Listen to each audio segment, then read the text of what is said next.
Miarahaba antsika rehetra dia finaritra manona fiadanan'ny tompo amin'izao vanim-potoana fantatsika hoe inona moa androany l'ascension izay hoe ascension izay amin'ny teny baiko dia midika fa ho antsika kristianina nanamarika vanim-potoam-pamonjena ngeza be mihitsy dia tsy inona izany fa ny nampakarana ny Kristy Jesosy tany an-danitra. Important be zava-pananonako fiadanana an'io sy zarako ny fahasoavan'ny tompo amintsika dia ilay evim-panahy ahafahantsika mandray ny lanjam-pamonjena. Izay no resahako amintsika sy ampitaiko amintsika vetivety atao anatin'ity sary sy feo ity hoe nisy ny ascension fampakarana ny Kristy Jesosy tany an-danitra. Tsy resaka an'ilay daty sika tsy adevitra hoe inona ny vanim-potoana, firy andro ao aorianan'ny Pasika, maraina sa hariva sa atoandro sa alina, tsy miditra amin'izay débat stérile izay sika fa ilay hoe nakarina tany an-danitra ny tompo Jesosy dia misy evim-pamonjena ampitaina amintsika zava-miafina lalina be mihitsy ao anatin'izay satria rehefa nombohany izy teo amin'ny hazofijaliana voavony Kristy Pasika ho antsika dia tsy nijanona fotsiny tamin'izay hoe nombohana izay izy fa nakarina ho any an-danitra. Eo ilay tena ivim-pamonjena. Izy hoe akarina ho any an-danitra dia tsy ilay vatana natao ambany kely noho ny anjely, tsy ilay vatana nandalo épreuve, tsy ilay vatana sy ny sisa be isan-karazany izay nandalo fanombohana, nandalo jaly, nandalo émotion, nandalo tomany, nandalo fiampangana, nandalo fandrorana, nandalo zavatra ohatran'izany, zavatry ny tany fahoriana sy ny ambadika izany. Tsy izay ilay vatana mipersehan'ilay hoe ascension fampakarana. Io dia tia hanambara amintsika hoe misy portion ny amin'ny préfiguration ny fanjavonana, enlèvement fa du côté hita maso ilay izy, fa ny enlèvement dia amin'ny tontolo céleste dia fanjavonana.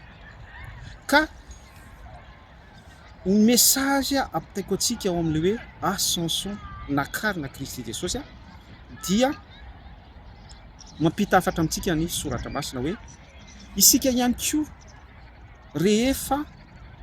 après an'ny fanompoantsika ny fanatanterantsika ny ministèrantsika izay nakinin'Andriamanitra nanendrenantsika tamin'ny alalan'ny fanomezam-pahasoavana, tamin'ny alalan'ny don, tamin'ny alalan'ny zavatra ohatran'izany,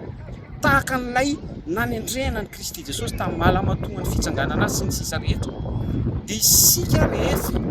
miréussir m'atteindre à terme zany amin'izay zavatra sahantsika sy nanendrenantsika tamin'ny fahasoavan'ny tompo izay, tahaka ny réussite ny Kristy Jesosy teo amin'ny hazofijaliana, dia isika koa no manana droit, manana privilège ny amin'ny ascension fampakarana any an-danitra. Ka isika rehetra kristianina, isika rehetra fofombady Kristy Jesosy, isika rehetra izay vady ho ampakarina, isika izay te hanana an'izay tombony, te handova an'izay définition an'ilay hoe ascension fampakarana izay, velatra be hatrany amin'ny fampakaram-badiny zanak'ondry, hatrany amin'ny fanjavonana. Isika izay te handova an'izay zany dia tsy maintsy maharitra tahaka ny naretan'i Kristy Jesosy ny amin'ny épreuve rehetra, ny amin'ny zavatra nylalovany hatramin'ny fanombohana teo amin'ny hazofijaliana. Izay ihany koa dia midika ho antsika hoe ombohana koa ny fahotantsika, dia tsy maintsy miréussir amin'izay isika, tsy maintsy accompli ao anatin'ny fanompoantsika izay amin'izay fotoana izay isika récompense dia akarina tahaka ny nampakarina ny Kristy Jesosy mahazo accès amin'ny fampakaram-badiny zanak'ondry ihany koa isika ao anatin'izay kisary izay hoe ascension na ihany koa fanjavonana na zavatra miendrika tahaka an'izany isan-karazany victoire ao amin'ny tontolo céleste. Izay no zava-panahy ao ambadiky ny ascension izay ampitaina amintsika, mitsodranao ary mampaheranao ihany koa hatreo ny adinao, aza miabandona ary tena hoe amporosiaka anao ahita ny réussite ao anatin'ilay azo fijaliana tahaka n'ilay nandalovan'i Kristy Jesosy sy tsy maintsy nitondrany an'ilay zoka izay natolon'ny ray aho izy dia tsy maintsy zakaiko. Jesosy Kristy ihany koa dia nampianatra antsika hoe eto ny zokako, mianara amiko dia mirary soantsika rehetra ahomby sy hatanteraka andova ny réussite ary handray ny récompense Ascension ho an'ny Tsiraray fampakarana makany amin'ny tontolo selesta eo an-tanaka fanandray. Tany tompo daholo grand shalom, mankasitraka.